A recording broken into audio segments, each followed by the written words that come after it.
It began with silence. A frozen mountain in the Ural wilderness. 9 young hikers vanished into a white abyss, leaving only questions, fear, and footprints that made no sense. In February 1959, a group of skilled hikers from the Ural Polytechnic Institute set out for an expedition to Mount Otorten. Their leader, Igor Dyatlov, disciplined, intelligent, determined. Their goal? Reach the peak and return. They never came back. What happened in those mountains has haunted scientists, soldiers, and families for over 6 decades. Because the evidence tells 2 stories, one of reason and one of madness. The team left Sverdlovsk on January 25. 10 started the journey. Only 9 reached the mountain. One man, Yuri Yudin, turned back due to illness. He would later say, "That illness saved my life." For days, the group trekked through icy forests, laughing, singing, taking photos. Their diary entries spoke of exhaustion but also joy. Then, a storm rolled in. The last photograph showed them smiling, unaware it would be their final moment together. When the group failed to return, a rescue mission began. After days of searching, they found the tent, collapsed, half buried in snow, and cut open from the inside. Footprints led away from the camp barefoot, in socks scattered across the snow. Some led into the forest, then stopped, as if the hikers had simply vanished into thin air. The first 2 bodies were found beneath a cedar tree, barefoot, wearing only underwear. A small fire between them burned branches, frozen fingers, as if they'd tried to survive the night. 3 more bodies were found between the tree and the tent, as if crawling back home. One had a fractured skull, another bruises on the chest. The snow kept their secrets well. 2 months later, the final 4 were discovered buried deep in a ravine, beneath 4 meters of snow. Their injuries were impossible to explain. One woman's eyes were missing, another her tongue. The official report called it a compelling natural force. But what kind of force crushes ribs like a car crash, yet leaves no external wounds? What kind of storm makes people cut their own tent open and run barefoot into sub-zero darkness? Some said it was an avalanche. Others claimed secret military tests, rockets, mines, radiation. The bodies, indeed, had strange traces of radioactivity, but not enough to kill. Enough only to confuse. Then came the witnesses, locals who reported orange spheres in the sky the night of the tragedy. Silent, glowing, moving against the wind. Military secrets? Or something else entirely? The more investigators dug, the stranger it became. Their campsite contained 9 sets of footprints, but only 8 knives, and 1 missing camera.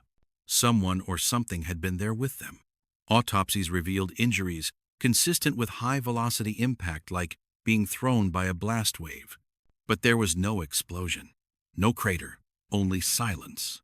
Families were silenced, photographs confiscated. The case was closed, quietly stamped, classified. For decades, no one dared ask why. But secrets have a way of resurfacing. In the 1,990 seconds, declassified documents hinted at Soviet military involvement, nearby testing grounds for parachute mines and radiological weapons. But again, no conclusive proof. A photograph recovered from a damaged roll of film showed a glowing figure far behind the group. Skeptics called it a flaw. Believers called it evidence.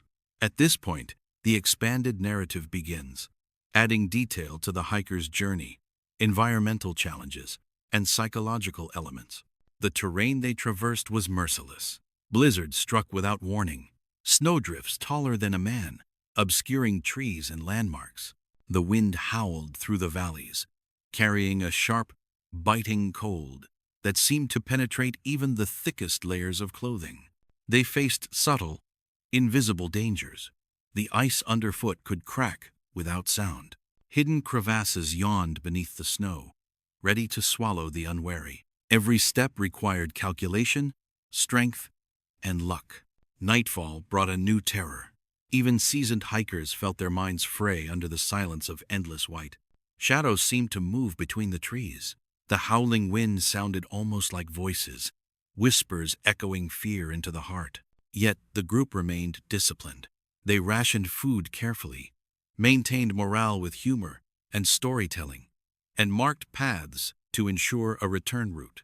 But as the storm intensified, subtle cracks appeared in their unity. An argument over supplies, a disagreement about pace. Small tensions grew invisible, but persistent. On one particularly harsh evening, temperatures plunged past 30 degrees Celsius. Icicles formed on eyelashes. Fingers and toes began to ache with frostbite. One hiker reported a sensation of paralysis in the legs, a warning sign he ignored. Another found himself disoriented, unable to distinguish up from down in the blinding whiteness. They camped under a ridge, hoping the mountain would shield them.